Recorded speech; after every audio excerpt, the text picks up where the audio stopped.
2021 board meeting of the Board of Education. Call the meeting to order. We need, our first order of business is to establish a quorum. Board Secretary Jessica, if you would call roll. Phil, Here. Me? Phil, Aye. Debbie, Aye. I'm here. Stacy Allen, Here. Arlen, Aye. Here. Here. Stacy, Yes. we have a quorum. Thank you. Would everyone please rise and join us in the Pledge of Allegiance? The flag is at the back of the room. I pledge allegiance to the flag of the United States of America and to the republic for which it stands, one nation, under God, indivisible, with liberty and justice for all.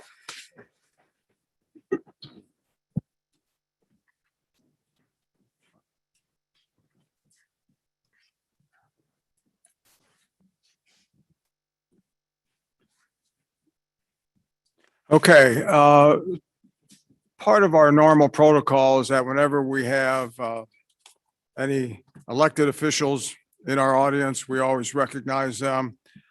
With that being said, I'd like to recognize Wheeling Park District Commissioner Sherry Klump.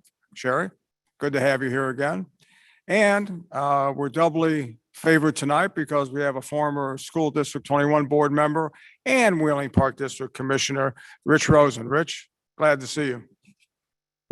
Are there any other elected officials in the audience that I haven't named yet? Yeah, very good. Our first order of business at this point then, is our board comments. We will start with NSSEO update. Bill? Debbie? No, I'm an assessor. I'm sorry, Deb. But Debbie, it doesn't matter Debbie, because sorry. we do not have a meeting in July, so there's nothing to report. That made it easier. Uh-huh. Ed Red. Bill, I think that's you now. You got me going. Thank you. Okay. The Ed Red kickoff luncheon will be held on Friday, September 24th. More details to come. That's it. Okay. IASB update? Okay, there I have a little bit more. The IASB North Cook dinner meeting will likely be held on September 22. Final contracts are being negotiated. I should have an update by the end of the month. On a separate note, last week I was able to attend a virtual 2-day equity symposium put on by the National School Board Association. While there is too much content really to share tonight, I would like to share two things. First, there was a panel symposium on school resource officers and their use in a school setting. While there was not a consensus on the panel as to whether or not to have SROs, there was an agreement on the specialized training that any potential SRO should receive, and that a strong memorandum of understanding should be in place between the police department and the school district prior to deployment. And an interesting data nugget from that panel: over 14 million students in our country currently attend a school with a deployed school resource officer, but not a single nurse, school psychologist, social worker, or counselor. I'm glad at least here we have some of our priorities in order. The second from that symposium, one of the featured speakers was a Dr. Ivory Tolston, who spoke of no BS, which stood for bad science, and the use of bad data in the evaluation of minority students. He spoke of how he graduated high school with what we would consider a very low GPA, but one that was still the second highest in his school, and that he suffered from grade deflation due to the low expectation that teachers in his school had for students.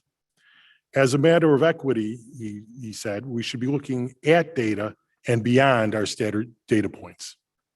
And if anybody would like to hear more about the symposium, I'm happy to talk to you about it at another time. That's it. Okay, does anybody have any questions for Bill? Okay. Arlen, North Cook Intermediate? Yeah, nothing new on North Cook and nothing new on the track in Arlington Heights. Okay. Stacy, got anything to share? Nothing. Jeff? Nothing.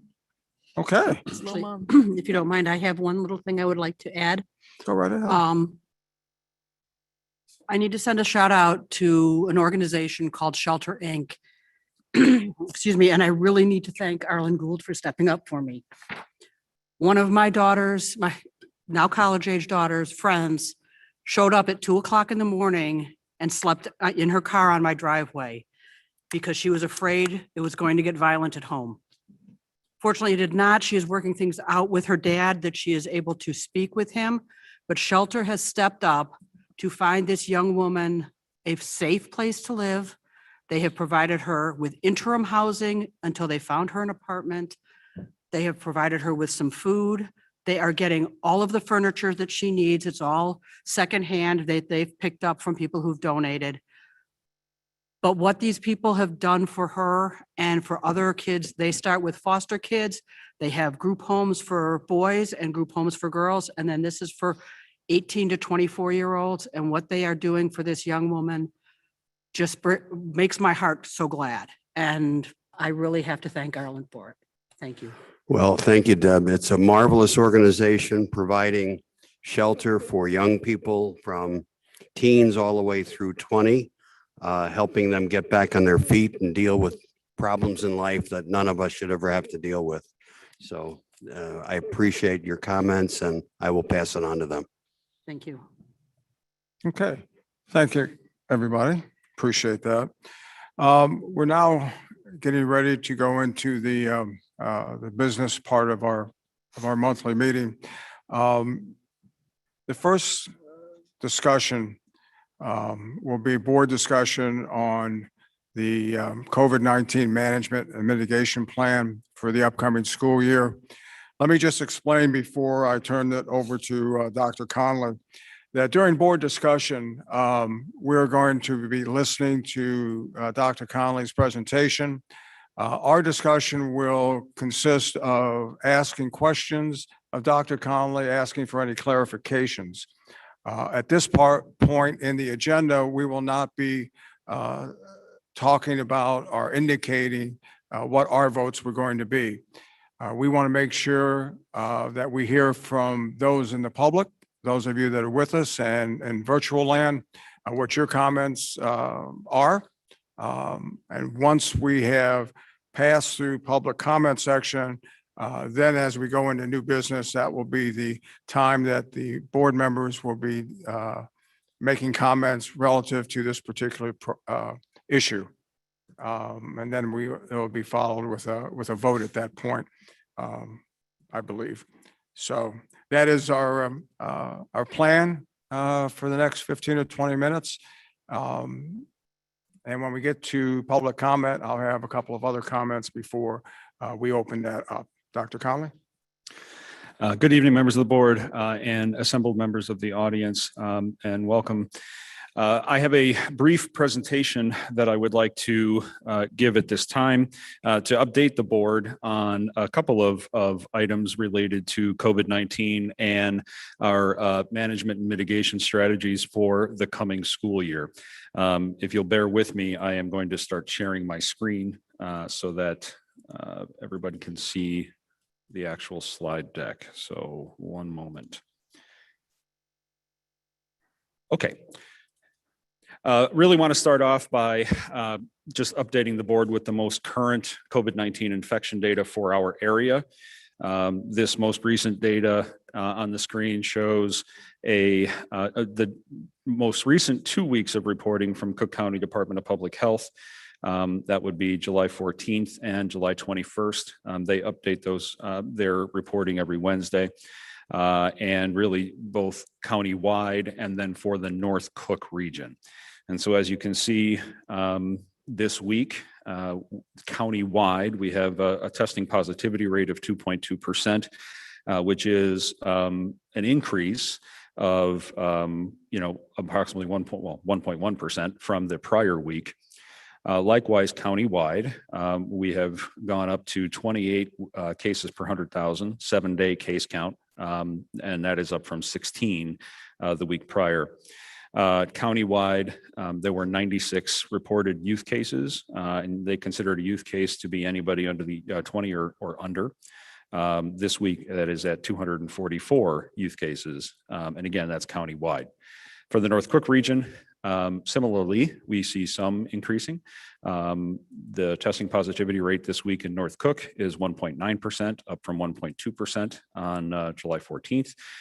26 cases per 100,000, 7-day count, up from 16, and 43 youth cases, up from 42 from the week prior.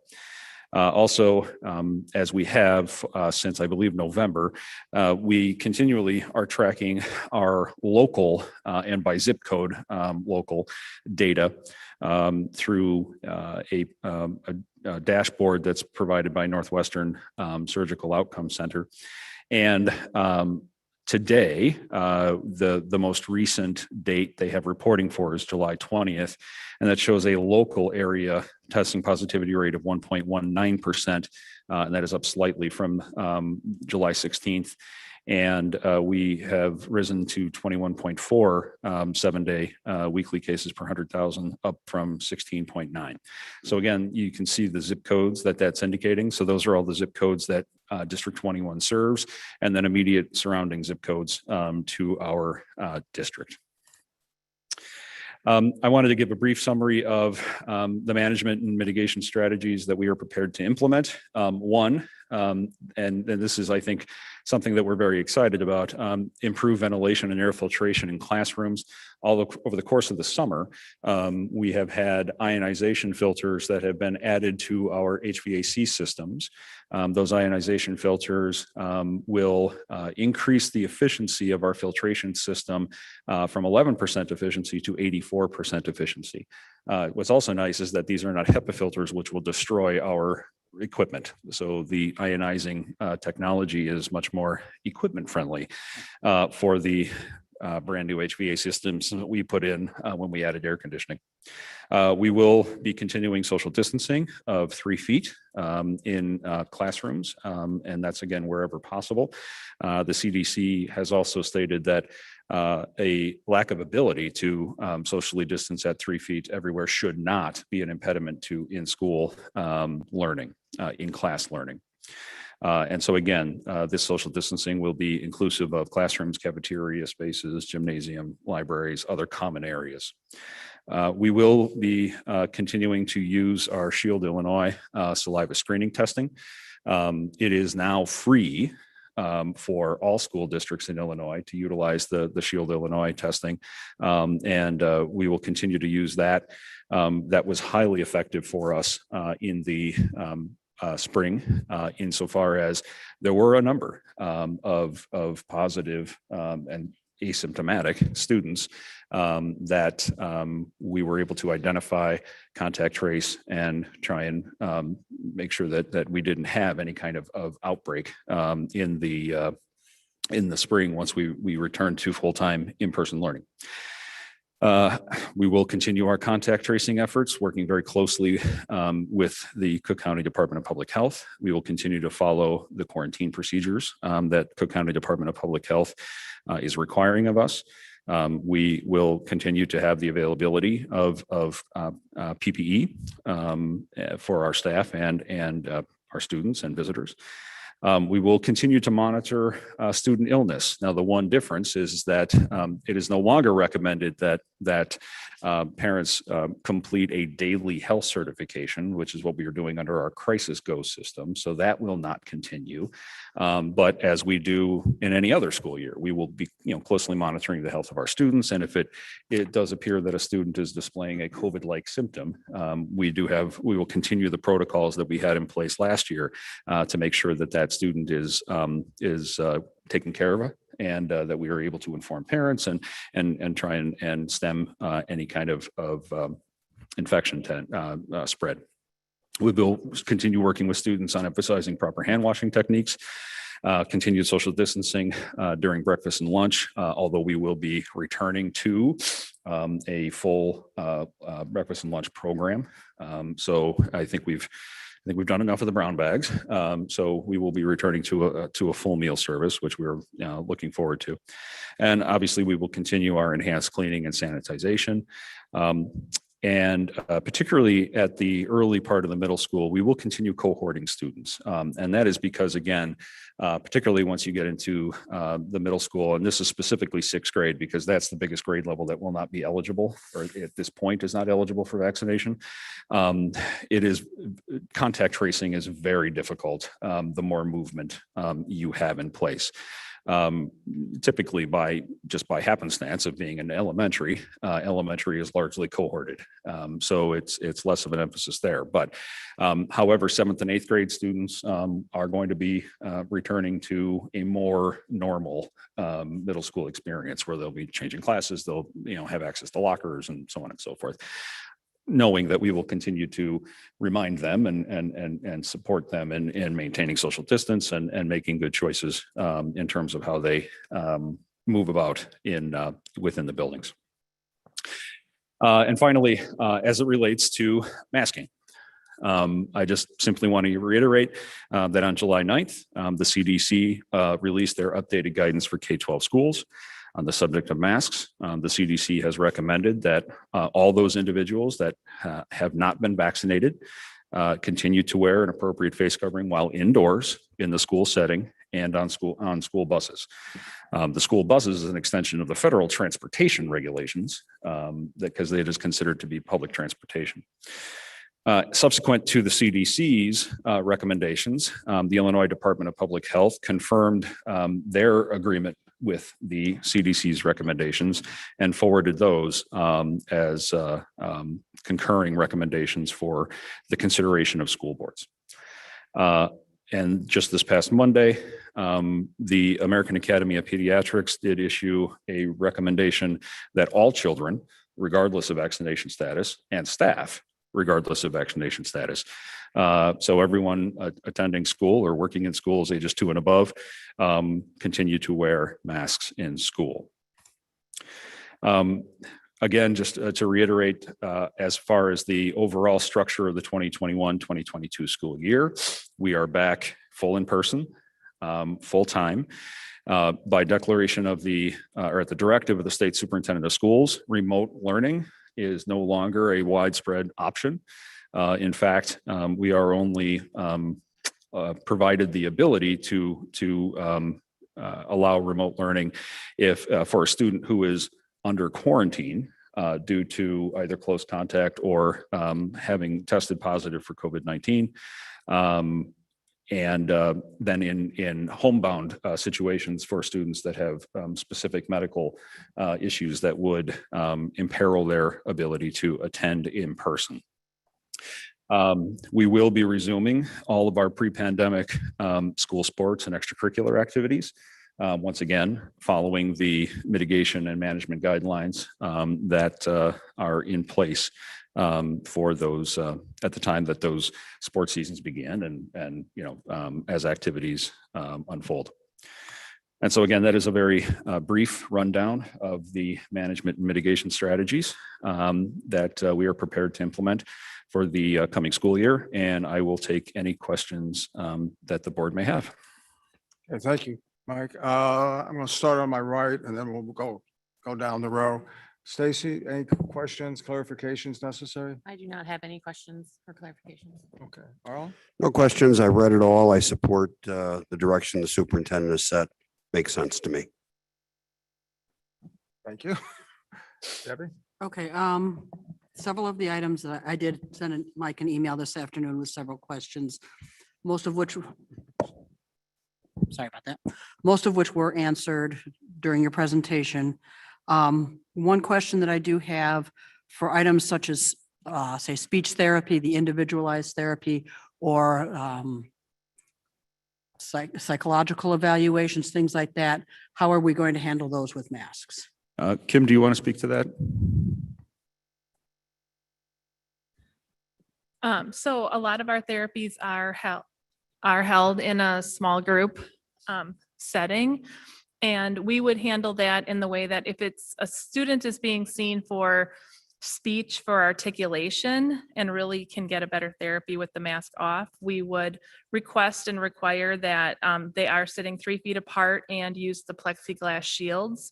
And in other settings where they're working on social skills or motor skills, we would still allow the small group, but have them continue to wear the mask. Thank you.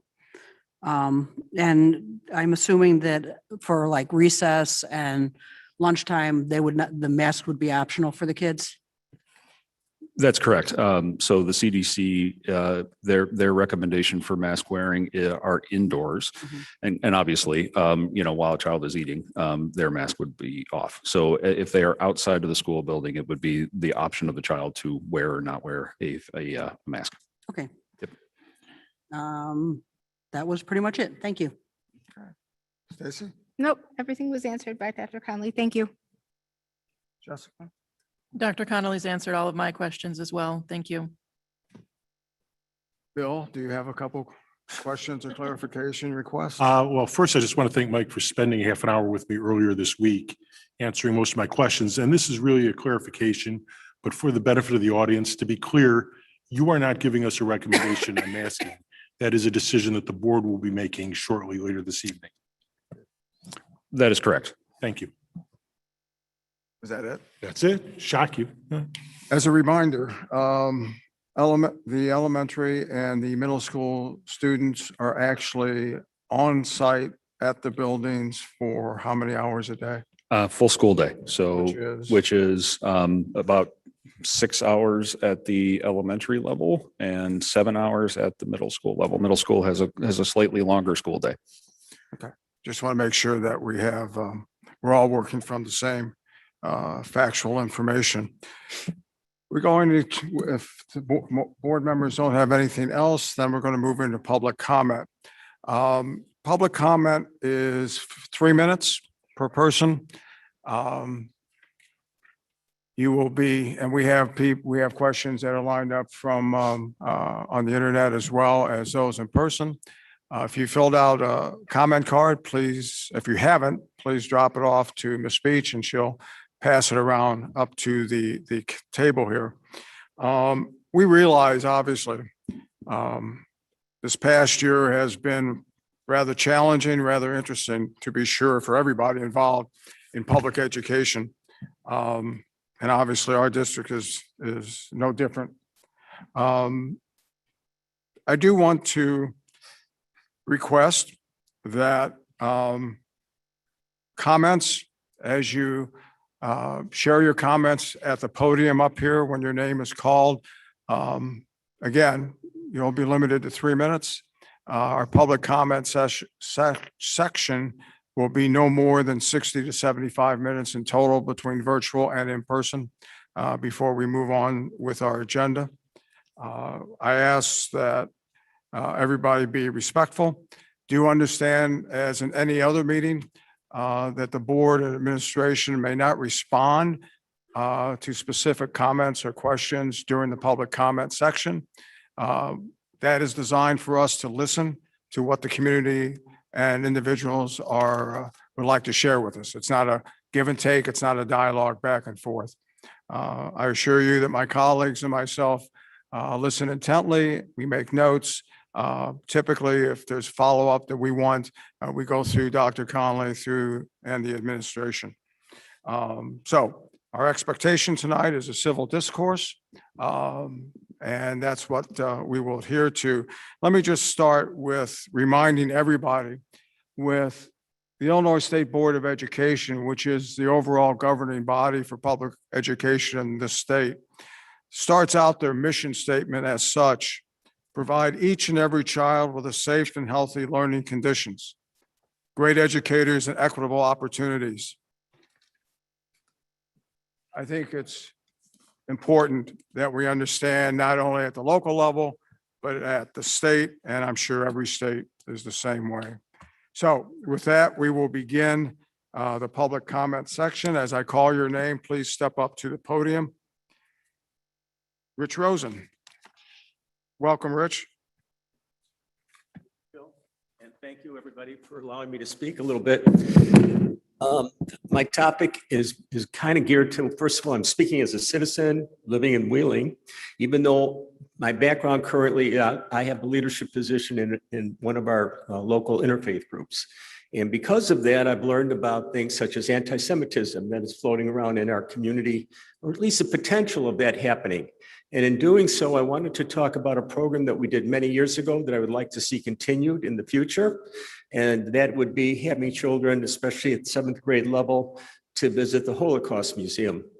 Because of that, I do have some things that people have responded. When we did this back in 2014, we asked everybody to make a one-page presentation to us as to how it felt for them as 7th graders when they went to see this museum. So very quickly, here's one out of, well, first of all, I'll show you. I've got at least 100 of these in here in my book. So I just picked out a few. One of them says, this trip has taught me to treat everybody equally, no matter what race, religion, or belief someone has. Everyone has the same skeleton inside of them. We all end up in the same place. Downgrading someone and being a racist does not make you a better person. In fact, it makes you ignorant. I will forever keep the memory of that museum in my mind, and I am forever grateful that you helped us to go. That was one of them. Just another quick one. The museum did have an impact on me. I will no longer take my family for granted because you never know what you might lose them, when you might lose them. The speaker who came to me realized this because the Holocaust was such a surprise and it was unexpected. You can lose family out of nowhere. No one should take family for granted, blah, blah, blah. And he says, we should all accept people as they are, no matter their skin color, race, religion, etc. Again, thank you so much for giving us some money for this field trip. I really hope that this year, I know we had a little discussion many moons ago, that this is continued. And if it has to be done privately, I will try my best to try to raise funds for you. Otherwise, I would hope that maybe that District 21 might start a foundation that we can do programs like this, unless it is already in your budget. There was also a few other programs too that we did that were cut off, and I would love to see done again. One of them was a summer program we had for kids that were getting music scholarships. These are the kids that are the smart, the ones that really want to succeed, but can't afford to keep their music going during the summer. So we had a scholarship program for them. And also, finally, we also had a summer camp program that we ran with the Wheeling Park District and with you, and also an individual who ponied up some money. And it didn't happen again this year. I know Greg Crocker's no longer around. I just hope somebody would pick up the ball and continue in these programs. With that, I'm just going to leave some of these comments on the desk in case anybody wants to see them. And have a good night, and thank you very much. Thank you, Rich. Appreciate that. Is it possible to do some, it's hard to hear with the echo. Very hard to hear. I don't know what can be done. Yeah, but- what I would say is that anybody making comments from the microphone, please be as close to the microphone as possible. There is an echo because of the circulation of sound. And we will try our best to do as much of the audio gain as we can, but so you need to be right on top of the That's actually microphone if you better. can. At least from over here, that's Yeah. better. Great. Thank you, that's better. Next is Lori Longfield. Lori, if you would step up, please.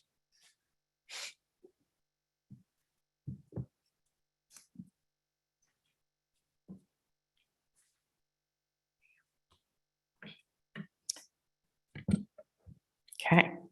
Good evening. My name is Lori Longfield. I'm a parent of two daughters entering 3rd and 5th grade at Field Elementary. I have had the privilege to work with thousands of children in my career, spanning over 23 years as a school counselor, manager of a special education department, Type 75 certified administrator, and currently a therapist, treating children, adolescents, and teens and adults, seeing firsthand the toll that this pandemic is taking on our mental health. I'm here today with my mom, Susan Heineman, a retired teacher, and my father, Dr. Rob Heineman, who is a PhD in molecular biology, molecular genetics. I also am a granddaughter of Holocaust survivors who survived horrific atrocities, so my family and I can stand here today and thrive. I am proud to stand together with fellow parents in this community that I have had the honor of speaking with to be the voice of our children. I represent Awake Illinois, a 501c not-for-profit social welfare organization supporting constitutional and parental rights. We are proud to announce the Awake North Suburban Chapter has officially launched and is available to meet with community leadership and policymakers to discuss collaboration efforts.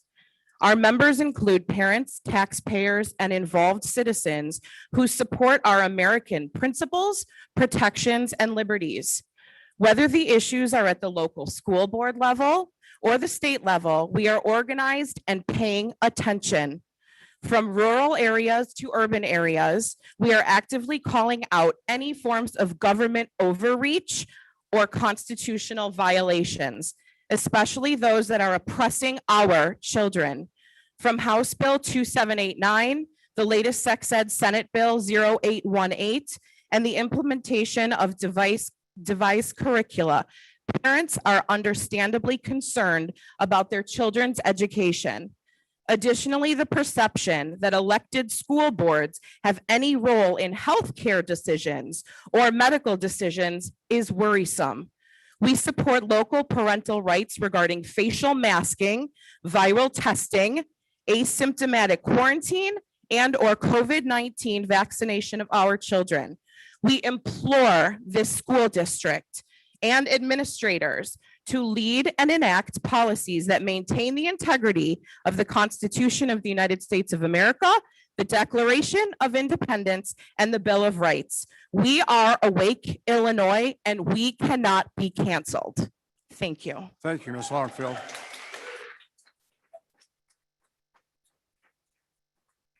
Next speaker, Nicole.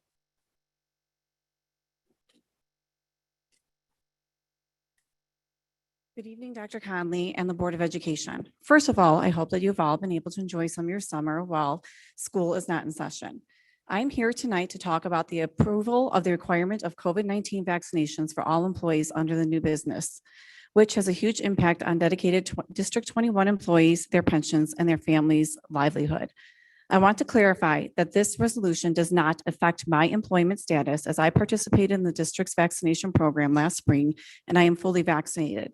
However, there is a very small percentage of my fellow colleagues who have chosen not to get vaccinated beyond medical or religious exemption. These colleagues are not opposed to vaccines, but feel more comfortable choosing to wait until the vaccine is fully FDA approved. As we know, the COVID-19 vaccines are EUAs, or emergency use authorizations, during this pandemic. The CDC website states that it is required that fact sheets for COVID-19 vaccines are provided when being vaccinated. I will be specifically quoting from the Pfizer EUA fact sheet, as this was the vaccine provided at the district vaccination site.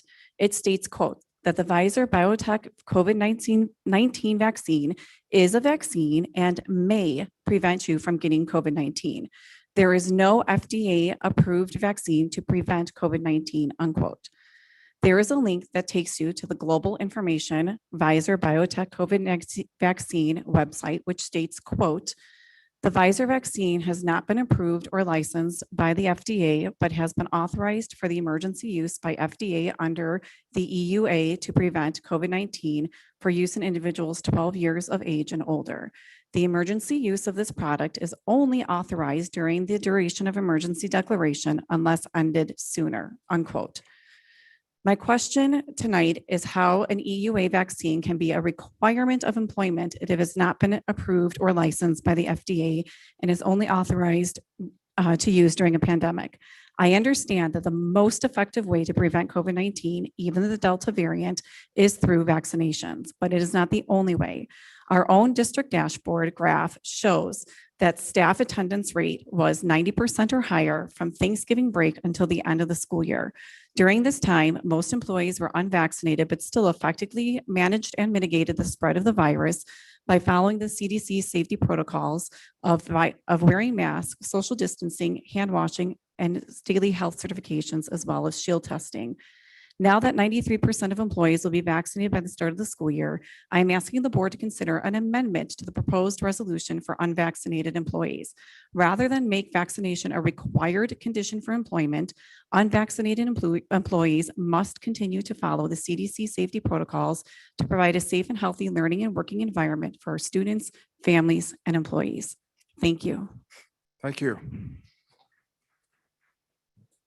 Next, Lindsay Doze, is it? Sorry if I mispronounced. Dozy.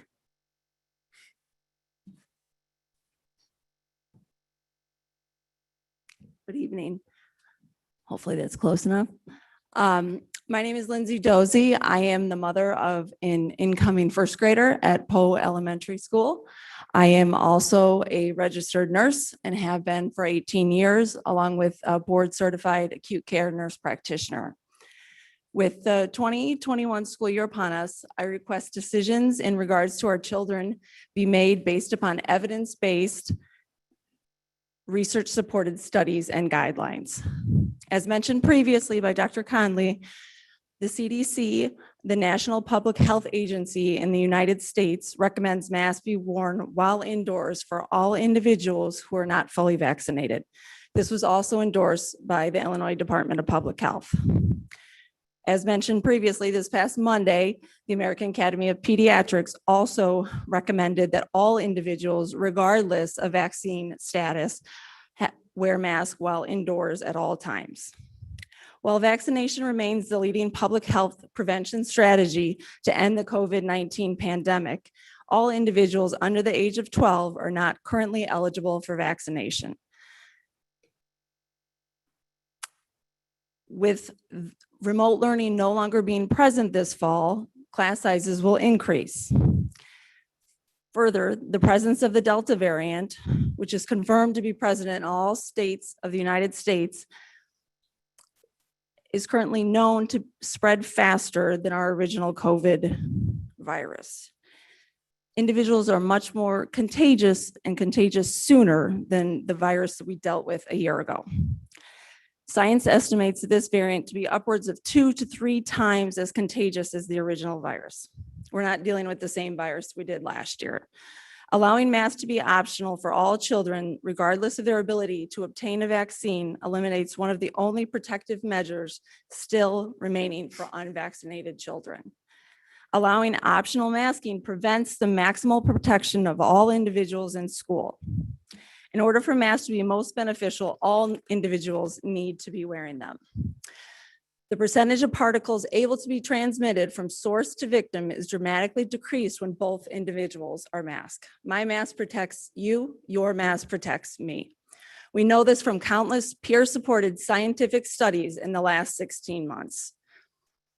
We need to continue to fight this illness until it's over. This week alone, over 23,500 children tested positive for COVID in our country.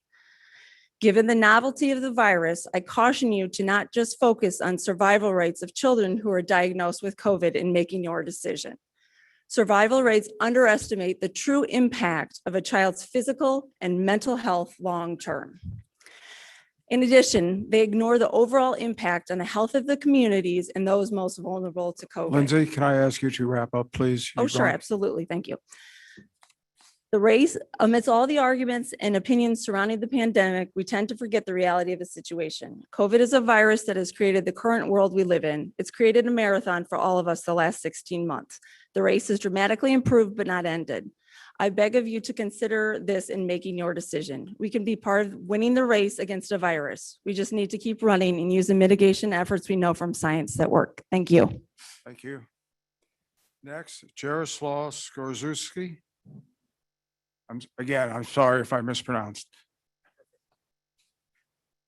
Good evening, everyone. I listed a couple questions on there, but I'd like to make a couple statements first, and then obviously if you guys can address them. If not, hopefully we can get an answer later. But one of the data points that you had mentioned was that the infection rate or the positivity test was for children under the age of 20. Well, that's not telling us much because children from 12 to 20 can be vaccinated. So we don't really know what the data is supporting infections for children, let's just say 5 to 12, right? When they start preschool till when they can get vaccinated. So that doesn't really tell us much as far as that data goes. The other data that we're not being told is what this pandemic has done to mental health. Someone else brought that up, but there is no data on that because we've never had a situation where our children have had to wear masks the entire time and go through the situations that they've had to go through the 18 months. I can tell you as a parent, my daughter is ready to go back to school. She's ready to see her friends. She's not worried about any of that. So the consensus also is that if anytime you read about vaccines, they tell you that they are generally considered safe, generally considered. Just like a doctor once told me that the flu shot is an educated guess on what the strand will be because they really don't know. As someone else pointed out, it is not FDA approved. It should not be mandatory. It should be optional. As parents, I think we know what's best for our children and we should be allowed that choice, not anyone else. You go to the doctor, if you're sick, they don't tell you you have to take treatment. They ask you if you would like to, and you make that decision. Nobody else should be making that decision for you. In fact, I don't know if you guys are aware of this, but there is a study out of the UK that was done where teenagers were applying soda to rapid tests, and they were coming back positive. No sickness, no symptoms, but soda was making the test positive.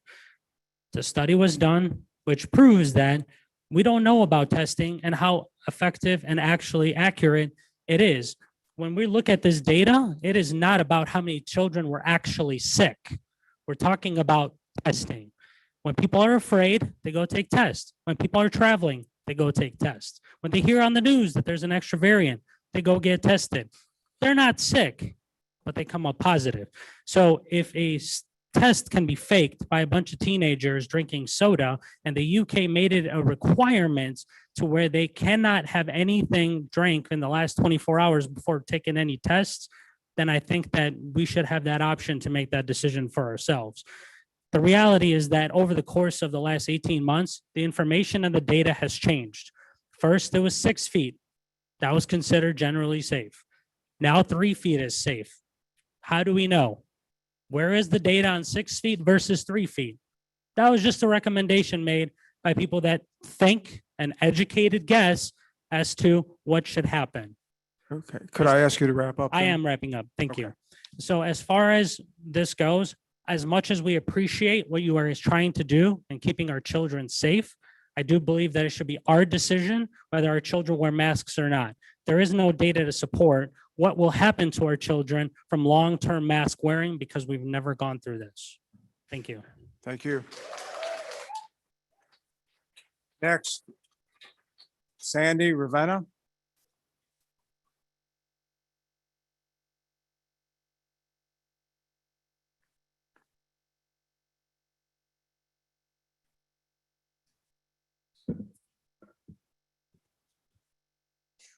Good evening.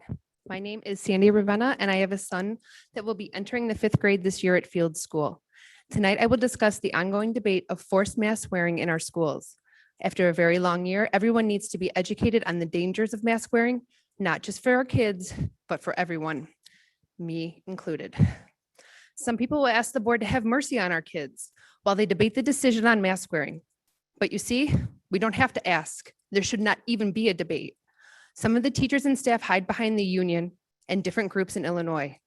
While ISBE might have you in their back pocket and the teachers union tells you how to vote, we the parents have something in our back pocket too. It's called the law. For those of you who are not familiar with Illinois law, allow me to educate you.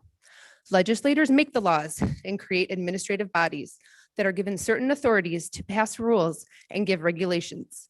In this case, IDPH and ISBE, who then report to the governor, and he implements his executive orders, which are merely a rule of guidance, not law.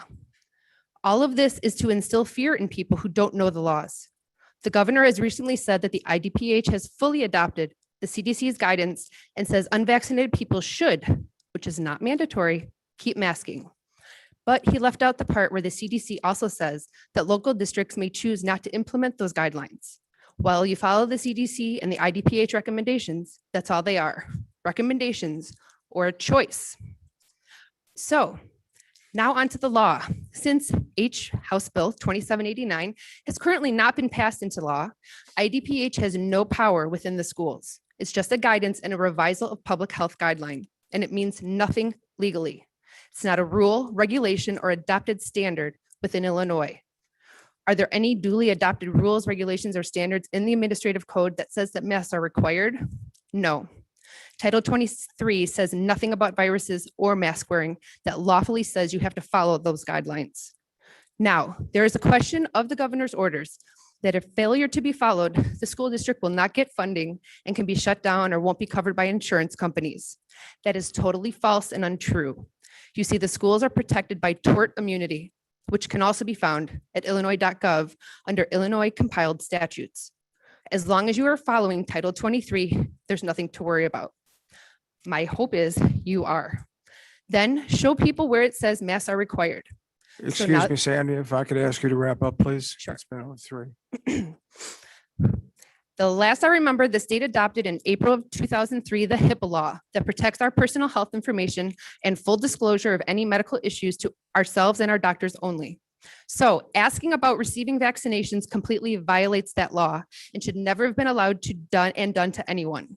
As I conclude, I would like to say to the parents, educate your children at home every chance you get. With the politics and certain ideologies that have moved into our schools, they no longer can be trusted to have our children's best interest at heart.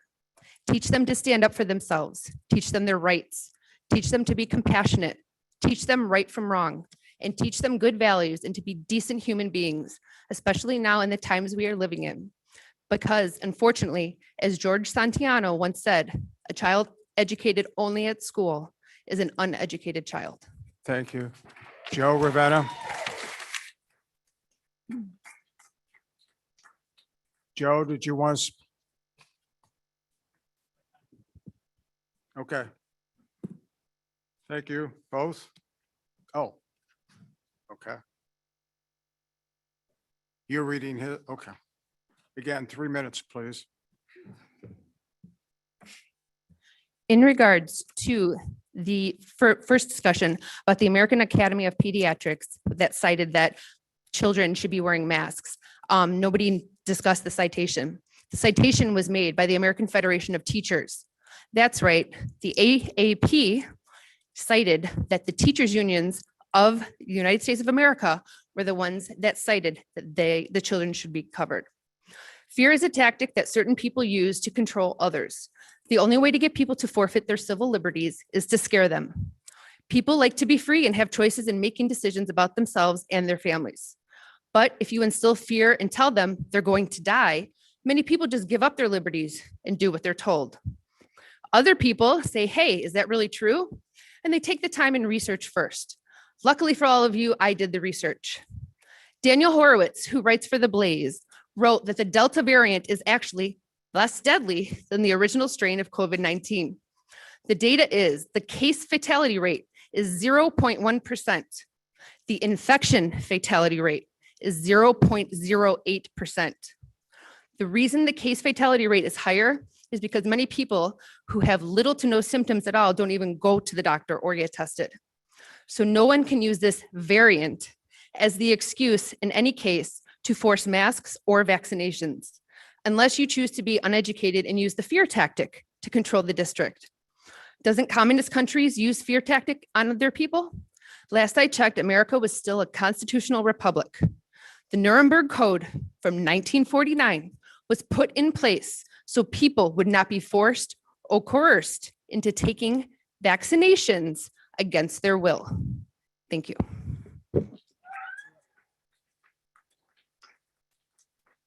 Larissa? Larissa?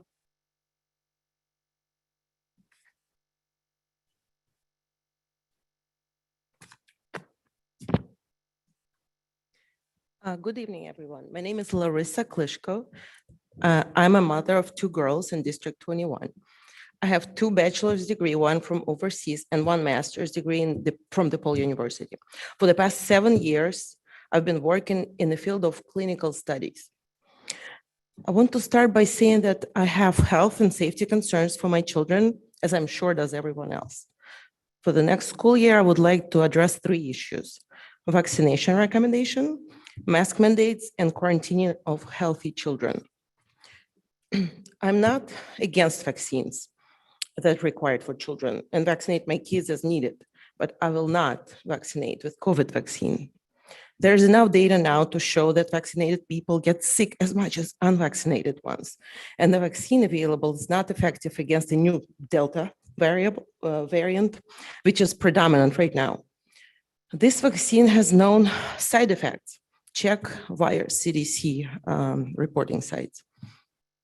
This vaccine is not fully approved by FDA, only emergency approved. This vaccine was not properly tested, skipped animal trials, no long-term effects data available. Asking kids to get vaccinated with this vaccine is a crime against human rights, especially against our younger generation. Masks affect breathing, cause anxiety, and questionably protect from disease spread. Children who wear masks for extended periods of time can suffer lingering consequences in the future. According to a study conducted by University of Florida's Mass Spectrometry Research and Education Center, masks worn by kids at school were contaminated with bacteria, parasites, and fungi, including 3 very dangerous bacteria. Masks do little for prevention of the disease spread, so our children are suffering for nothing. CDC and AAP guidelines just recommend masks, but do not mandate. So you should leave this choice with the parent. Quarantining. Quarantining our healthy children impact the quality of their education. It does not guarantee a limitation of exposure, as children still socialize on the buses, carpooling, and after-school activities. The lack of in-person learning has a greater impact on the child's ability to do well in school than the risk of a healthy person spreading the disease. In the end of last school year, the school was open for 8 weeks, and my healthy daughter was spending 4 of those in quarantine. In the end, I would like to stress that this all is very personal to me. One thing, if you make these points optional, so each parent decides what's best for their child and cannot blame anyone but themselves. It's completely different though, if you make this decision for me. I will accept it. Excuse me, Larissa, you have 10 seconds to finish up, please. But should anything happen to my children as a result of vaccination enforcement or mask mandate, I will hold this board accountable along with school and the district. It's time to take responsibility for your actions. Thank you. Appreciate it. Okay, we'll now go to virtual land. Mike? Yes, we have a few. Andrew Sukomsky, please unmute and go ahead. Can you hear me? Yes. Perfect. Hey, dear Dr. Connolly, school board members, fellow parents, whether we want to accept it or not, portions of the United States are in the beginning stages of a 4th wave of SARS-CoV-2. We have the ability to greatly reduce the spread of this virus for our children, yet we are here discussing whether our children should or should not wear a piece of cloth over their face to slow the spread of a once-in-a-lifetime pandemic until a clinically proven, scientifically backed vaccine is available for this vulnerable population. A few quick facts. Kids do get infected with COVID. Kids do get long COVID, which the long-lasting effects are not known. And as we all know, kids absolutely spread viruses. A simple risk mitigation for a reduced transmission of SARS-CoV-2 is the use of masks, especially in an enclosed setting, i.e. school. Countless peer-reviewed scientific literature has proven over and over that the use of masks reduce the spread of this disease. Numerous doctors, immunologists, advocacy groups, among others, are recommending the use of masks in this vulnerable population whom currently do not have an immunological response from a vaccine. Yet here we are. My family, among many others in the community who wish to utilize this scientifically backed, clinically proven vaccine, have not had the opportunity to do so yet. Until this option is available, making masks optional in school puts me, my immediate family, my extended family, and the entire community at risk for continued spread. What your choices are outside of a school setting are none of my concern. However, in a school environment, your choices directly affect me and my family. I absolutely support kids being back in school. They all need it, my kids included. But why should we take away a simple means of offering protection? We are the parents, and it is our responsibility to do everything to keep our kids safe. By no means am I advocating for a year-long mask mandate, but please, please give those who want to get our kids a vaccine a decent shot at protecting them. Thank you. Thank you, Andrew. That's it. That's it. Kara, do you have any? All right, the first comment, Mike Prochaska. My name is Mike Prochaska, and I have two children currently attending Whitman Elementary School in Wheeling. First, I want to thank all the principals and teachers at all the schools in the district who worked so hard last school year to give our children as normal of a school year as they could during a strange school year.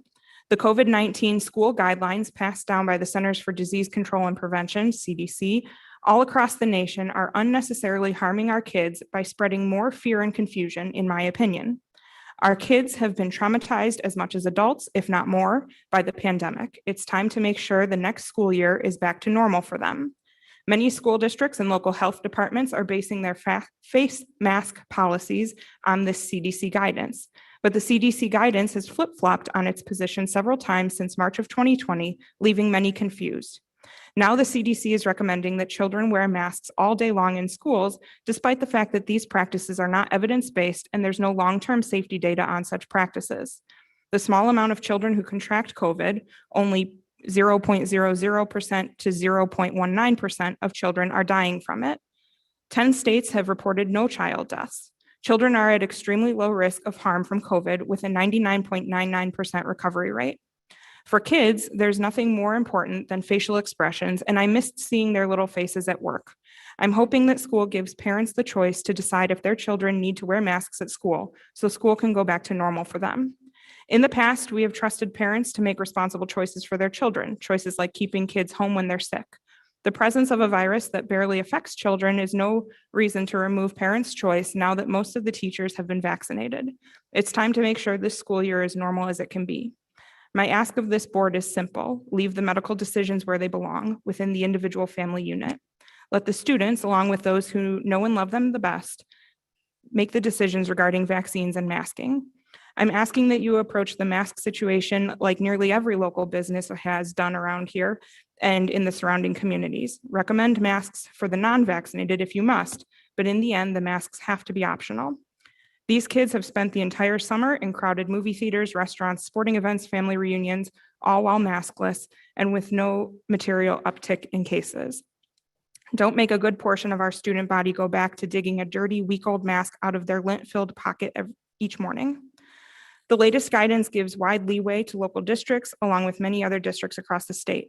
I ask that you have the courage to act in the same manner. You know your district, you know these students, make the decision that is best for our local community. Thanks for your time. The next is from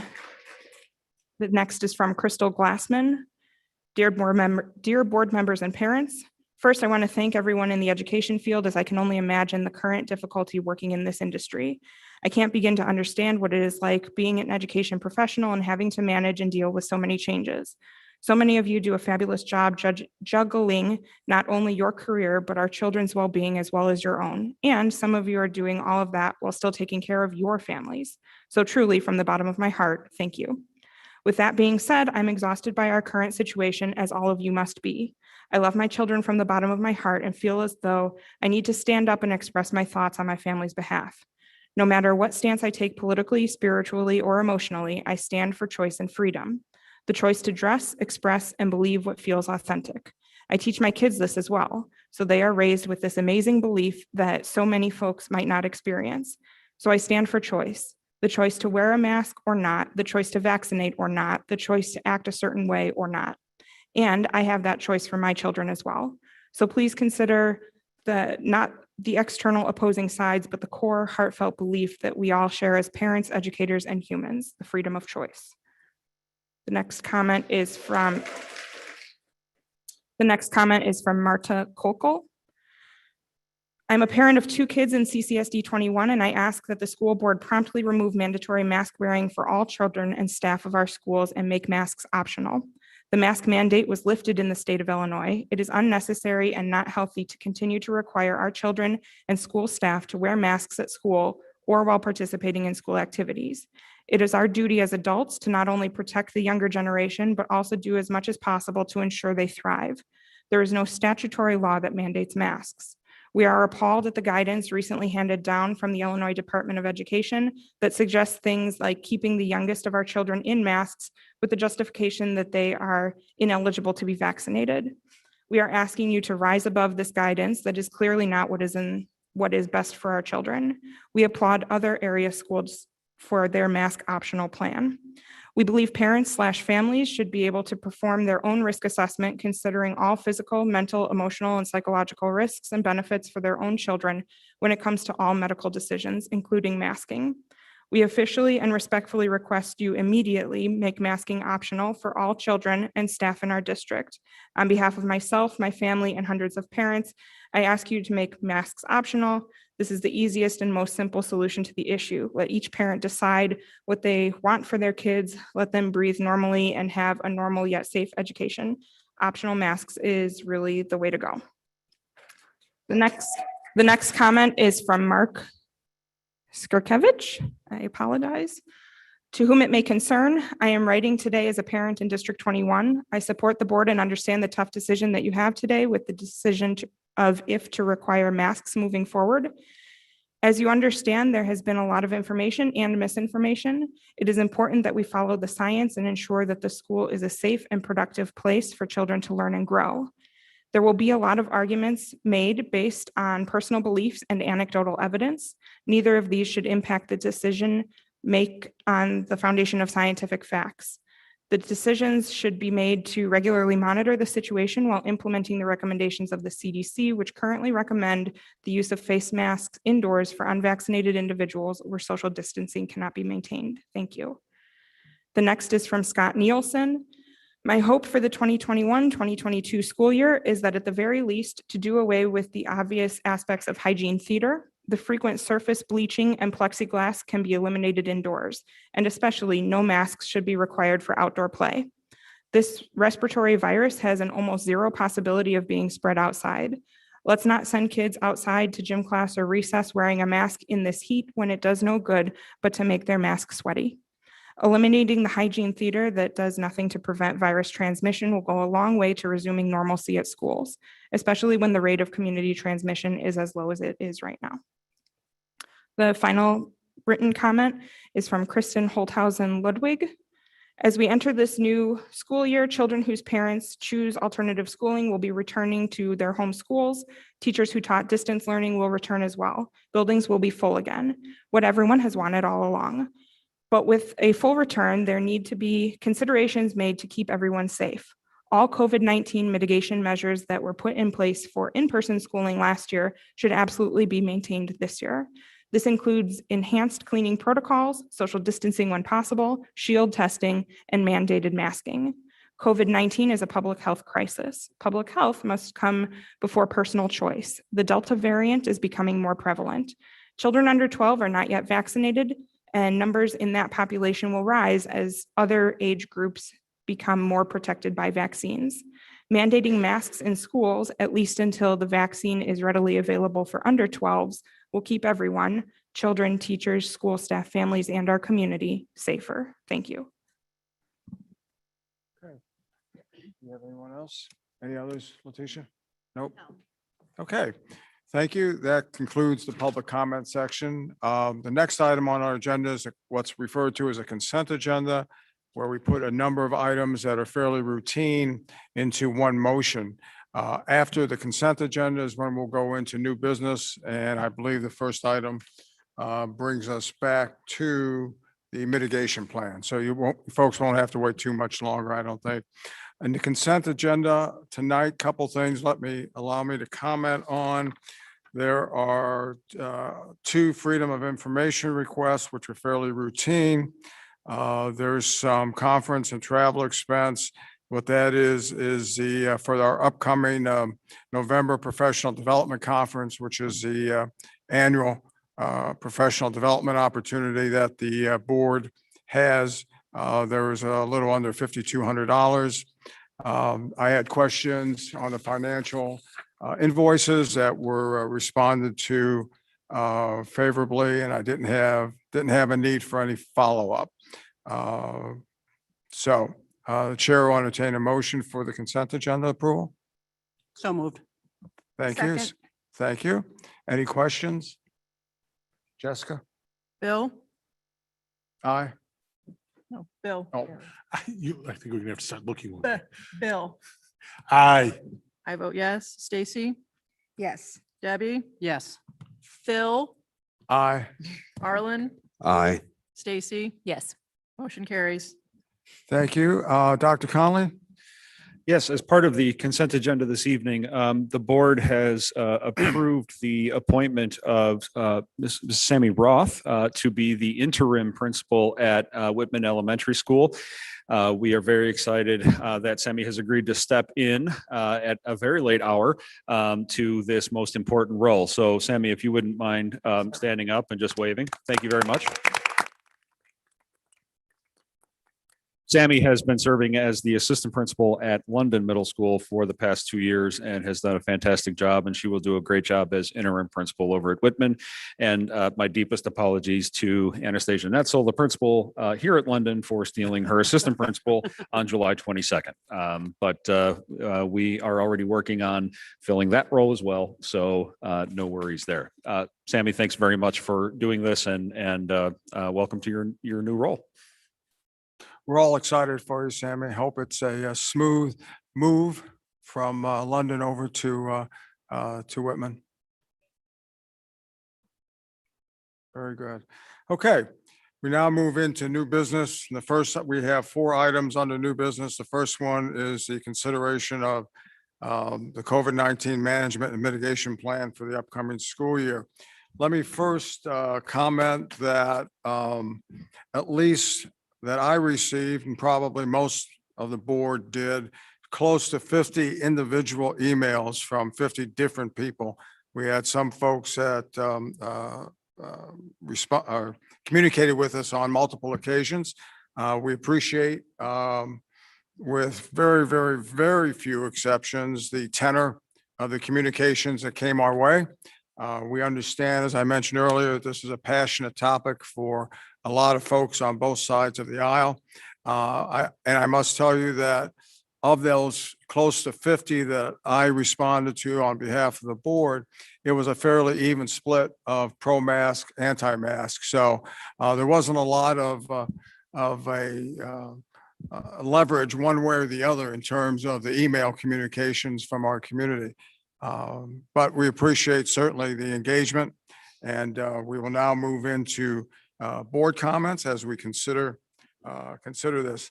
I will start, ladies first. I'm going to start with Stacy. I'm going to go back and forth like I've done on other topics of this nature. So Stacy, and then Bill and Arlen and so forth. All right. So I'm going to keep my comments to the issue of masks, since that seems to be the issue that's driving most of the discussion about the return of our children to school. Please know I've read every email and I've seen many of the posts online and taken into consideration the points of views expressed therein. Those opinions, quite frankly, were reiterated tonight during the public comment. For me, it seems to boil down to 2 camps. One is a group of parents and community members who believe that COVID, along with the Delta variant, are still ongoing threats, especially for those who are unvaccinated. And given that most of our student population are not able to be vaccinated at this time, do not think dropping the mitigation protocol of wearing masks is appropriate. The other group of parents and community members believe the risks of wearing masks outweigh any benefit, either because COVID is no longer a significant threat and current community spread levels are low enough, or the masks themselves are more harmful.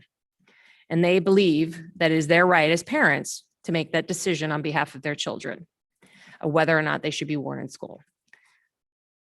I'm not sure that I could say anything tonight that would sway one camp of parents and community members to the other or, and vice versa. This is a pretty divisive issue, and I think folks are pretty well entrenched in their positions. I think probably the only thing that we could agree on is that there is disagreement. So and there's no clear majority, not all the parents and not all of the community members are on the same page. So that leaves me with my decision and how I intend to vote, and that is with my conscience. And I think unless and until vaccinations become an option and a choice for everyone in our community, I think we need to require masks for those that are unvaccinated. I hope that the approval comes very soon.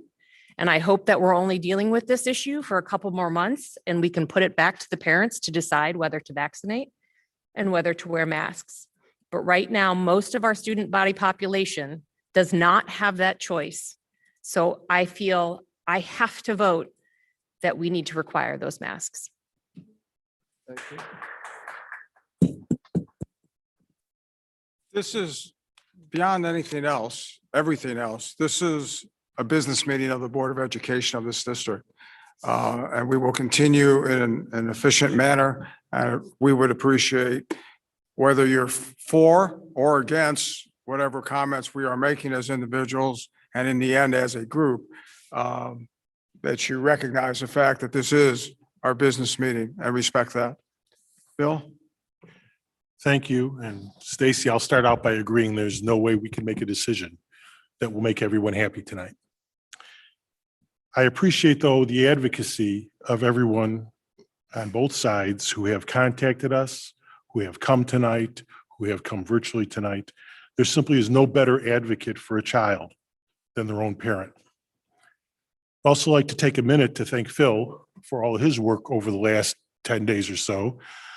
50 individual emails, by my count, well over 70 total emails responded to. Our governing agreements call for the board president to respond to any emails addressed to the board. And obviously, over the past few weeks, you've been very busy. So thank you for that. I've spent the last few days writing and rewriting and reading the things that have come in, writing possible comments down. I have 7 pages of things to read, but I'm going to be kind and only read a few of them.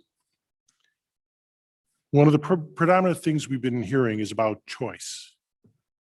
We have heard that it is our children, it should be our decision as to whether or not they wear a mask. In many, if not most areas, I would agree with this sentiment. Whether your child walks to school or gets a ride from a parent, whether you choose to send your child to school with a bag lunch or eat hot lunch, even choices that I might personally disagree with, such as whether you choose to pull your child out of school during the school year for a vacation, is generally a parental decision. But all these choices are choices that affect only your student, only your children. Going maskless in the current environment can impact well beyond your family. From Sunday's Chicago Tribune, experts warn that the easing of COVID-19 restrictions in the fall is premature, especially given the highly contagious Delta variant that is now the predominant strain circulating in the US. According to Dr. Robert Murphy, Executive Director of the Institute of Global Health at Northwestern University, while kids do not typically get very ill with COVID-19 when infected, some do get very ill, and more importantly, they could bring the virus home to their relatives and friends, essentially feeding the cycle. Loosening mask requirements for any unvaccinated group, including school children, is very risky and would aggravate the ability to control the pandemic.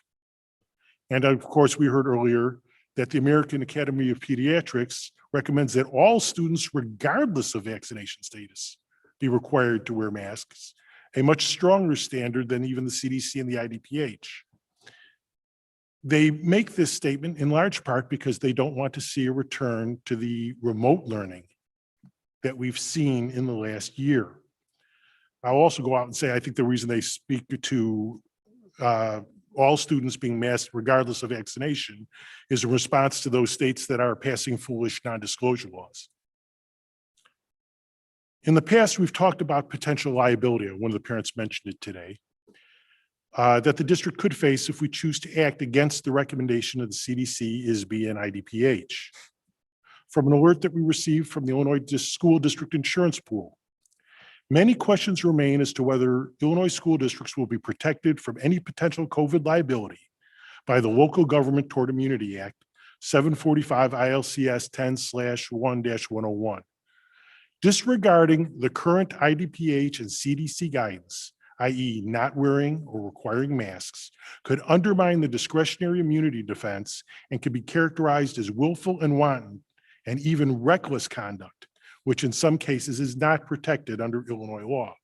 Therefore, they recommend, for the time being, Illinois school district pools are recommending that their members follow the current IDPH and ISB guidance. Finally, a long time ago as a college student at the University of Illinois at Champaign, I majored in economics and took a large number of history classes. I recall having discussions about World War II and what is now referred to as the greatest generation. The easy answer as to how that generation earned the greatest designation is that they defeated the Nazis and preserved Western democracy. But there's a more subtle additional rationale for that distinction. They were willing to sacrifice for the common good. During the war, they were willing to accept rationing of meat, sugar, eggs, gasoline for the war effort. They recycled whatever they could well before Earth Day was created, and they grew victory gardens, all of which was to help the cause. And after the war, they continued to sacrifice by paying taxes at a rate that would make a current day liberal blush. They did this to help rebuild Europe and stop communism. They also did it to rebuild America by investing in education and building our interstate highway system. They did this not for their own personal gain or personal agenda, but for the benefit of the community and for the benefit of country. Today, we are not asked to make such a great sacrifice. We are simply being asked to take small, simple steps to prevent and defeat a pandemic and to protect our neighbors. Small steps to prevent a return to remote learning. Wearing a mask doesn't seem like a big ask. So to conclude, I would recommend also that we make masks optional only for those who provide evidence that they are at least 2 weeks past their second vaccination, and obviously also optional when outside on school grounds. Thank you. Thank you, Bill. Arlen? Thank you. I usually don't read, but I felt there was a little bit to say tonight, so bear with me, please. I won't be as verbose as Bill, but then again, I almost never am as verbose as Bill. Thank you for your emails and thank you for your instant messages. I've read them all. Thank you to those who understood and understand how difficult a year this has been.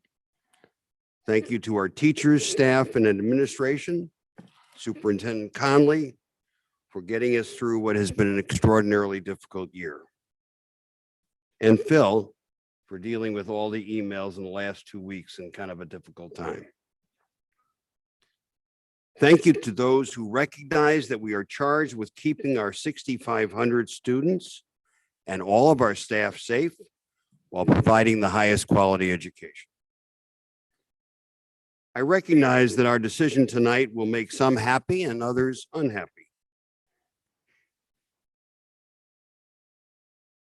I hear your opinions and I hear your voices, and I've read them all. Unfortunately, hearing and listening is not always the same as agreeing. During the entire pandemic, this board has followed the science, followed the CDC, the IDPH recommendations. Since we are not the experts, we must follow expert and scientific recommendations. Using this approach, we successfully held classes via Zoom, hybrid, and offered the opportunity then to attend in-person classes quite successfully. We kept staff and students safe. Some of you then wanted us to reopen the schools with little mitigation or with no masks or in person in the middle of the pandemic. But we did what we thought was best to keep everybody safe. The pandemic is not over. The new highly contagious Delta variant is spreading. And if you watch the news tonight, it is spreading really all over the country, though our area less so today.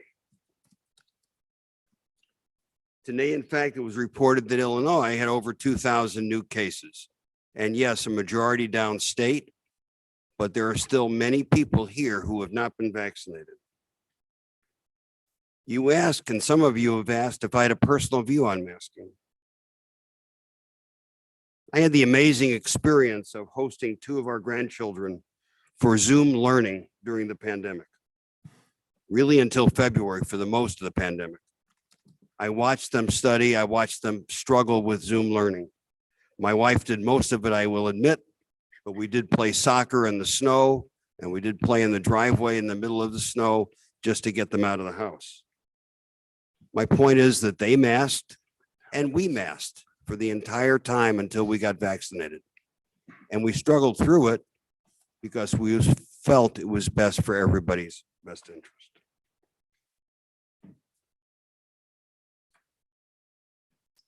Today, we face another threshold. What do we now know compared to what did we know 1.5 years ago? We do know that mitigation works. We know that social distancing, hand washing, improved ventilation, and masking work. We know that while medical treatment of COVID-19 is vastly improved, the unvaccinated today are at great risk of the Delta variant. That, unfortunately, includes our children. I will tell you, a good friend of mine is a pastor, a hospice pastor. And she said the wards in the hospitals, the COVID wards, are filled with people in their 20s and 30s today. And that's being reported as well on the news. We know that we're in a new surge of cases nationally, of hospitalizations, and unfortunately, deaths of the unvaccinated. We know that cases and fatalities among children are on the rise, and we know that we must protect our children and staff. We know that CDC, IDPH, and the American Academy of Pediatrics now still recommend masking for non-vaccinated adults and children. We certainly now know and do know for sure that masks work. Why do we know that? Because of the vast reduction in viruses and the flu in this last winter. And that's clear and that's been documented. So where am I personally? Let me break my answer into two parts.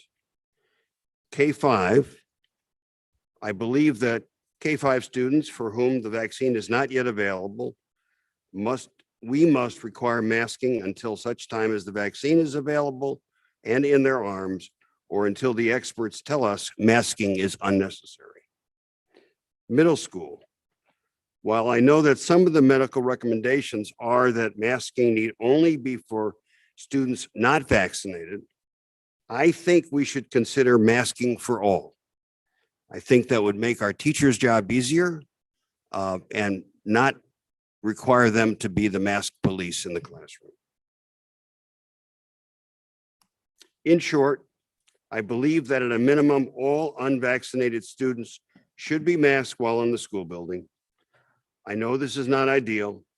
I know some will be unhappy, but I believe that this will help D21 do the best job possible in protecting our teachers and our students from COVID-19. Thank you very much. Thank you, Arlen. Jessica? Thanks, Phil. Like my colleagues, I want to thank everyone for their consideration of all the issues. I want to thank Dr. Connolly again for his consideration of all the issues and answering all of our questions. At the end of the day, we have two obligations: to educate kids and to keep them safe while they're in our care. I've, like many of you, have researched the metrics, the data in our community. I have read every communication that's been sent to me or to the board from parents during this past week and the weeks previous, and the comments that were made by our community members today. I too have struggled as a parent of little ones during all this. I have an almost 8-year-old and a 10-year-old in our district. Like you, I've been faced with decisions where I question everything, and I wonder if I'm doing this right.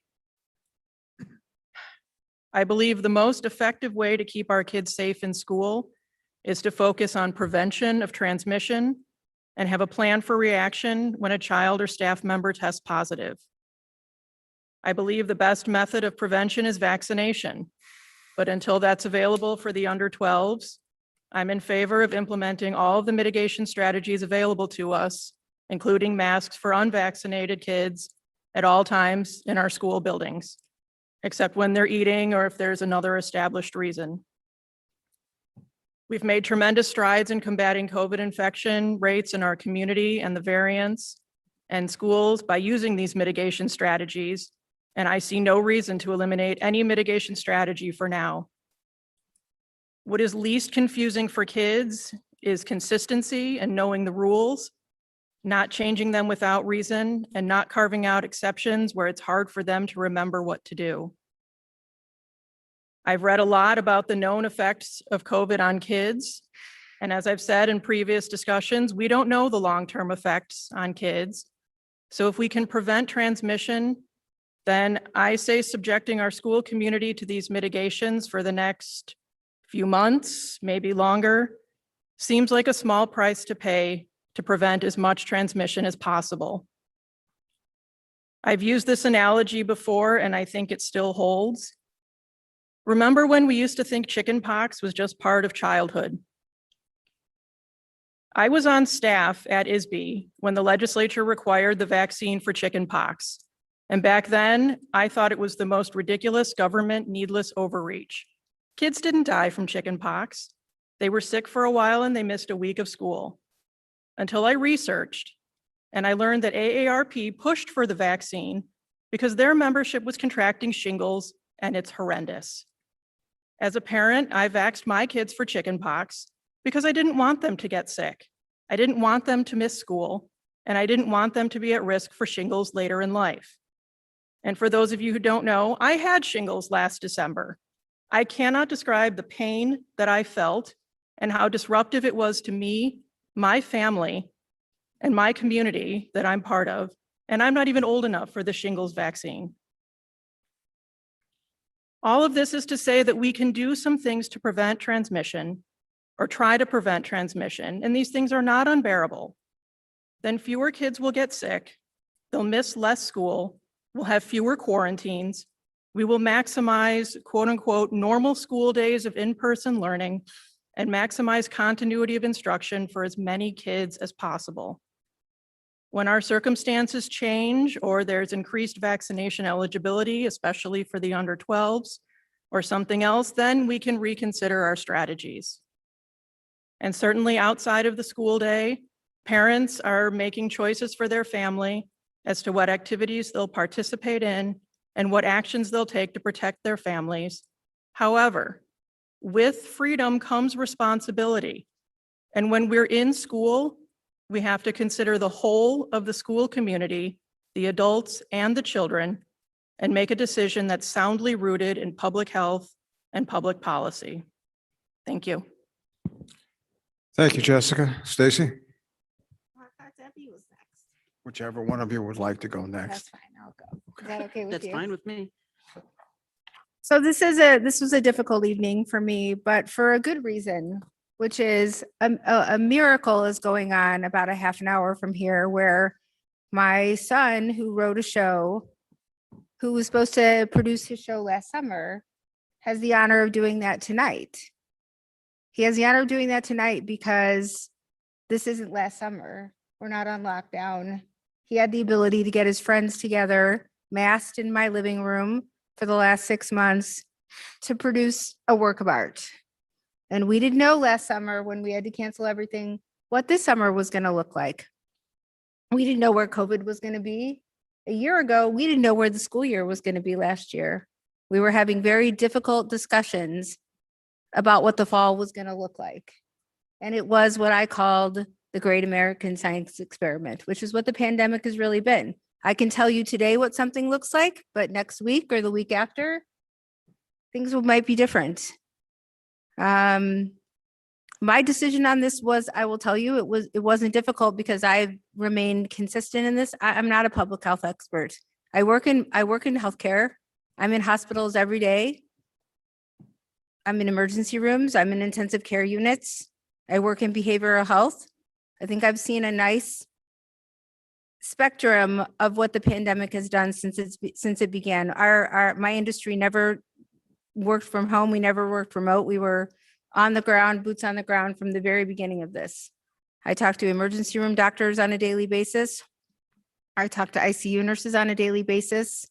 And what they see right now is this little glimmer of hope, even with the Delta variant, that we're getting closer and closer to what we call returning to normal. But we're not there yet. I wish we were, but we're not there yet.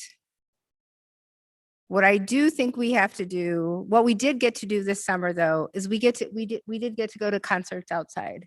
We did get to take off the masks as adults who are vaccinated. I got to go to the grocery store again, which I hadn't done in about a year. There are some things that we got to do again because we made some hard decisions for the last 15 months. We mitigated. We put some prevention strategies in place. We did some hard stuff. So this summer, we got to do some back to normal stuff. I could hear the Park District concert from my backyard. That's how loud it was. It was amazing. But we didn't have any of that last summer. And as someone with 4 20-something-year-olds in my house, to have some semblance of normalcy was soul food. But that didn't mean, it didn't come without a price. Everything has a price. No, you don't get anything for free. Whether it's a trade-off, whether it's making a sacrifice over here, so you get to do something over here. That's how I raised my kids. You have to make some sacrifices. I've been on this board since 2007. Never in a million years when I got elected in 2007 did I think I was going to be sitting on a board of education responsible for making public health decisions. It's still in the same spirit, which is we have a responsibility to our school community, to our students, to our teachers.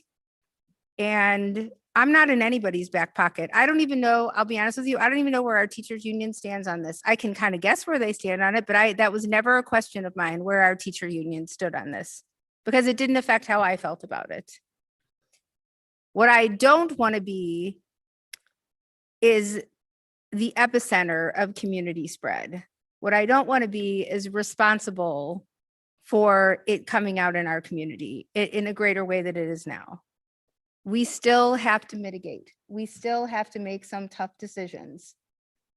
It is the middle of July. I don't know what things are going to look like in 2 weeks. I don't know what things are going to look like in 4 weeks. I don't know what things are going to look like in 6 weeks. But I do know that if we don't make a hard decision, I do know what's going to come late fall, which is we have the opportunity to be right back where we don't want to be because we weren't able to make a hard decision. I don't ever think that I think we do our research. I'm a big research bull. I read. I don't get my information from one news source. I watch them all because they're all different. But I need fact, not truth. The truth is whatever you want to find on the internet. You can find an opinion. You can Google anything you want and your opinion of what it is will kick right back to you. I need fact. I need truth. That's grounded in some principle of science. We need to make a decision today in what's the best interest of the most amount of people. That is our responsibility, is the greater community. I agree. As parents, you should have some choice. If you can find it, if you can find a school that is not going to make you get vaccinated and not make you wear a mask, I'm sure they'd love to have you. I would love to have you in District 21, but we're going to make a decision based on what's best for the entire community. And so I don't see in any way where we should let up on mitigation. I think that we should have masks for unvaccinated students and staff, and whatever that comes to look like. I agree, outside is a great time for them to take it off, and whatever we can do as adults to make sure that we are driving towards the most normal school experience, that's where we want to be. Not just today or tomorrow, but 6 weeks from now, 6 months from now, And a year from now, we're coming back to a school year where we beat this thing, but we're not there yet.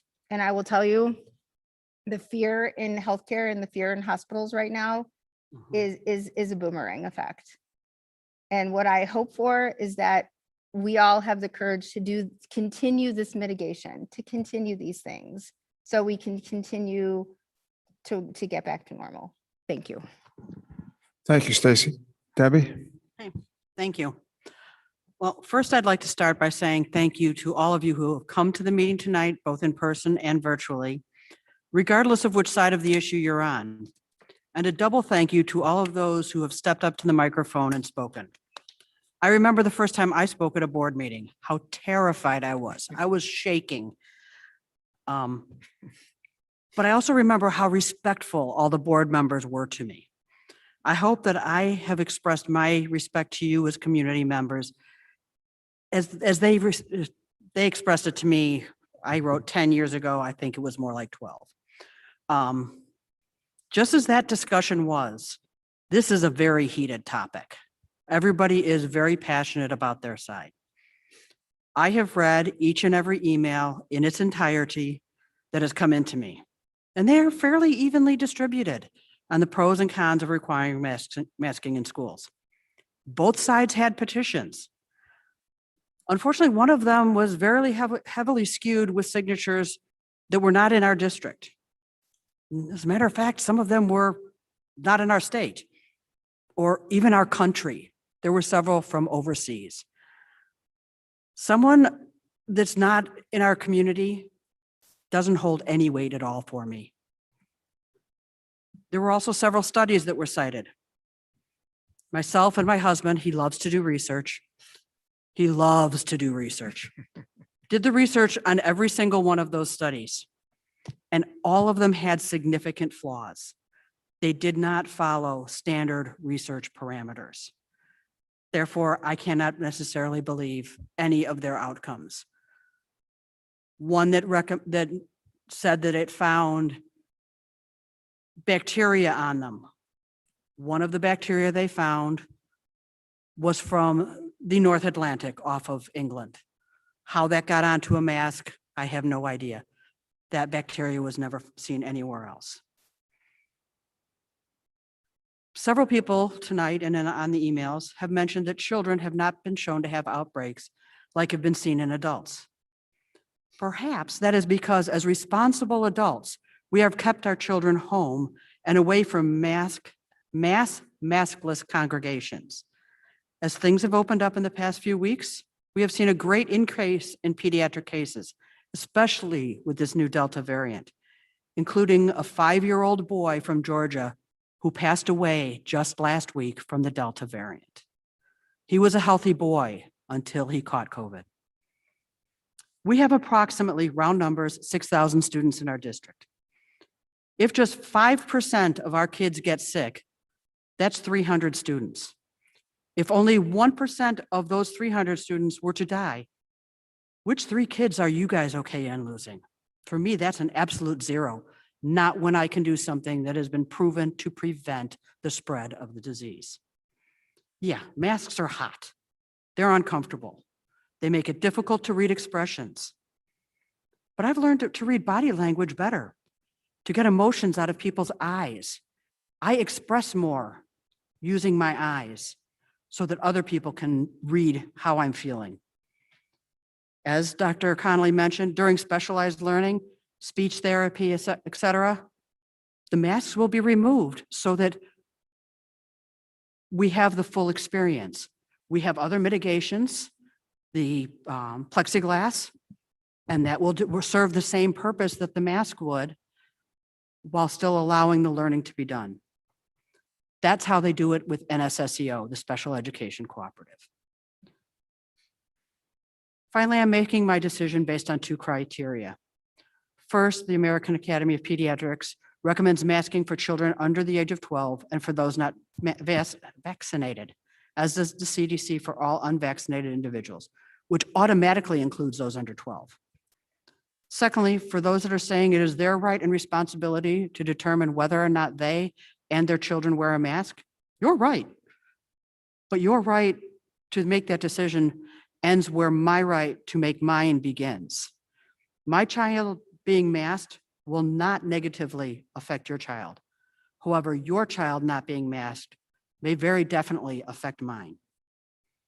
My vote will be for mandatory masking for all unvaccinated individuals. If you choose not to vaccinate, that is up to you. But the consequence of that action will be you will need to wear a mask. So regardless of age, with a recommendation that until this disease is truly contained with all of the common variants, current and future, that all individuals, vaccinated or not, wear masks indoors. Thank you. Thank you, Debbie. All my colleagues here at the table. I must say that at the beginning of this consideration, the idea of making masks optional and available based on each individual family's decision sounded pretty attractive.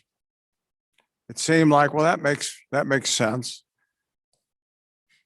But as others have said, our main responsibility is to look across the landscape, think of who we're protecting, and make sure we're doing it to the very best of our ability.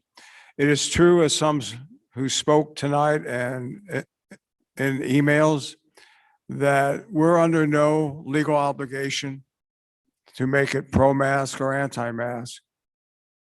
What we are under an obligation to do is to sit in trust for our community.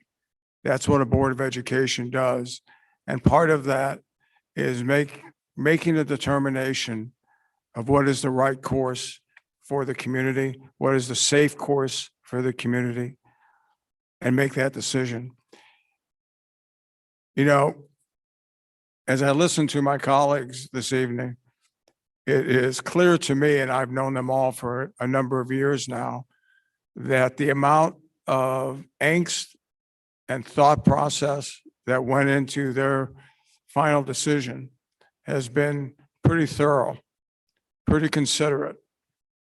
And I can tell you that we've all had the good opportunity of listening, whether by sight or by ear, to the concerns expressed and the preferences expressed across our community. And we all have taken that into consideration. And as Arlen said, listening and hearing doesn't necessarily mean agreeing.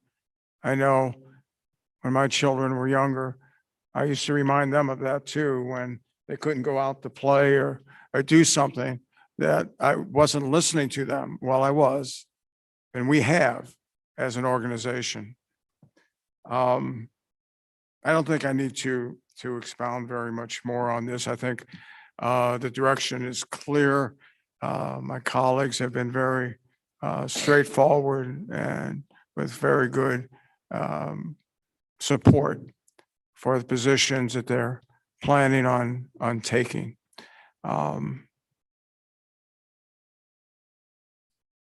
As chair of an organization, one of the things that falls on the chair to do is to have an idea of where the sentiment is on any given topic, but especially on those that may present themselves as being contentious, divisive. And in the last couple of weeks, I've had the opportunity to communicate with each of my colleagues individually, not necessarily knowing where they're going to end up, but where their thought processes were. And they were thorough and they were considerate and they understood where people were coming from. And I appreciate that from all of my colleagues up here. With that, I would like to move that the board approve the COVID-19 Management and Mitigation Plan for 2021-2022 as presented by Dr. Conley, inclusive of a requirement for all unvaccinated students and employees to wear face masks while inside any CCSD21 school and while riding any CCSD21 school bus. Is there- Second. Thank you. Discussion. I have nothing further to add. I think it's all been said. Nothing to add. Okay. Jessica, please. I vote yes. Stacy Ellen, Yes.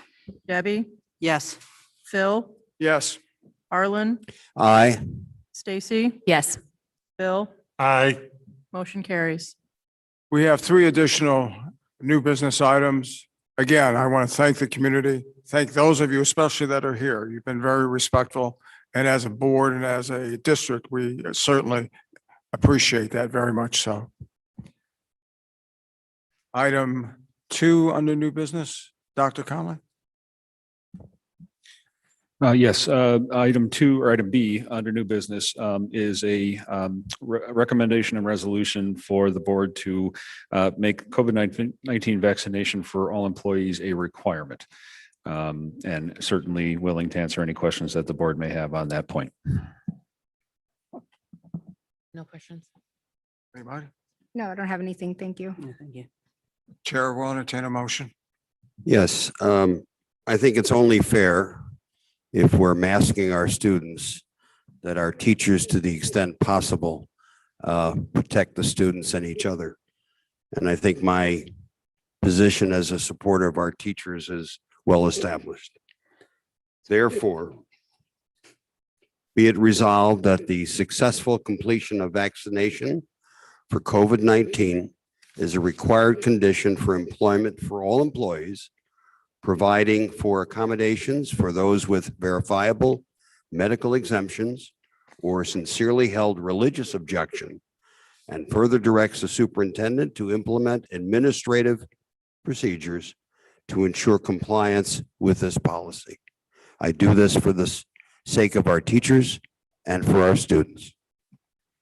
Second. Thank you. Jessica? Stacy Allen, Yes. Debbie, Yes. Phil, Aye. Arlen, Aye. Stacy, Yes. Bill, Aye. I vote yes, motion carries. Thank you. The next 2 items have to do with finance. Next one has to do with the proposed purchase of land. Tonight is the night that we will go ahead and approve a parameters resolution for the issuance of debt certificates to help fund the purchase of the property and building next door. The motion before you tonight gives us the ability to go out within the next 6 months to issue the debt certificates that are basically being pledged by our current fund balance and will not affect property taxes or the levy. So this allows us to go ahead and go to market on the bonds. The plan would be to go later this month, early next month, depending on how rates are, in order to go ahead and have the funding for the steps in the building along the way. As you know, we're going to fund $5 million initially from our current fund balance, which is in the tentative budget, as well as the fact that then this $11 million broken up into 2 different debt issuances will allow us to pay that off over time rather than deplete fund balances at this time. It's a responsible financial move, and we ask for that you approve the parameters resolution tonight. Questions? Bill? More of a general question than specific to here. We've talked in the past about our bond rating, and it seems that the number one thing that's held it back is the state's bond rating. Recently, that's amazingly improved slightly. Is there any chance in the foreseeable future that you see our bond rating improving to the point that it might affect the payment of interest on a bond? The press release went out earlier this week for Moody's to the general agencies, and the credit opinion memo is going out tomorrow. We did have our bond ratings call last week, and we were very optimistic that we would be upgraded to AA2 based upon the conditions that we've met and based upon what Moody's has recommended in the past. Unfortunately, according to Moody's, it is still an Illinois penalty. And the 2 factors that they notched us on and made us not achieve the next rating were two things totally beyond our control: district EAV and income level of individuals living in the district. So they told us that they did shop the opinion or the research and the development of the opinion to people outside of the Midwest intentionally, just so that the Illinois factor may not play into it.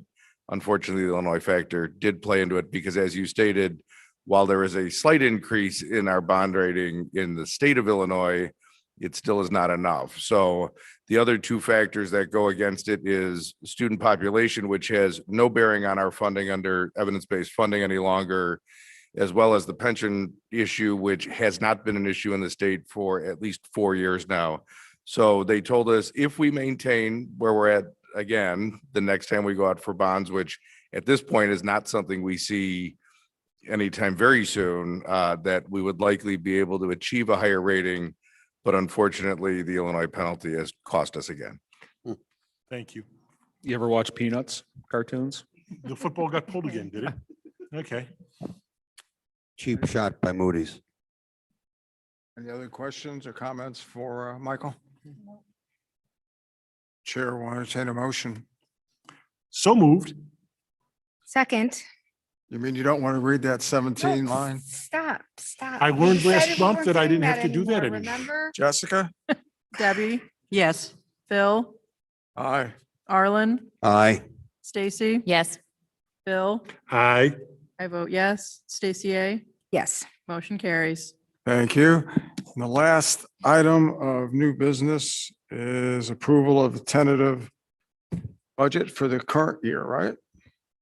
Yes, this is for FY 22. As you know, Illinois allows you to pass your budget deep into the first quarter by September, which we do just to make sure that we've gone ahead and captured any changes that may have come through funding or expenses as we go in. This is the first step in approving the budget. This is the posting of the tentative budget. We will have a hearing in September. As you know, it needs to be posted for 30 days on the website. We will be posted for almost 60 days, but that will allow us, based upon any new funding from an infrastructure bill, IDEA is supposed to be being funded at a higher level, and then any other COVID-related funding that may come down the line. This allows us to adjust into the time, but this gives us the parameters by which we'll spend. So the 5036, which is the budget form, is attached. If there are any questions, I'd be welcome to entertain them, but we'll post in the newspaper and have the full presentation in September. And we're looking at a magnitude of a little over 120 million this year, Michael? Yes, and in operating funds, it's about 120 million. Total budget, when you include the non-operating funds, it'll be about 131 million. And we are estimated to have revenues exceed expenditures once again, which is a nice problem to have right now. It sure is. Any other questions? Nope. Chair will entertain a motion, please. So moved. Thank you. Second. Thank you. Jess? Phil, Me? Phil. yes. Aye. Arlen, Aye. Stacy, Yes. Bill, Aye. I vote yes. Stacy Allen, Yes. Debbie, Yes. motion carries. Thank you. Last item on our agenda is announcements, and our next Board of Education meeting for the month of August will be on the 19th. I anticipate that we will be back in our normal boardroom surroundings for that. Anybody else have anything before we adjourn? Nope. May I have a motion? So moved. Second. Thank you. Jeff? Phil, Me again? yep. Aye. Debbie, Aye. I vote yes. Stacy Allen, Yes. Arlen, Aye. Bill, We don't get to have a discussion on this. Aye. No. Stacy, Yes. motion carries. Thank you all that are still in the room with us for hanging in there for the entire business meeting. We appreciate it. Thank you all. Have a good evening.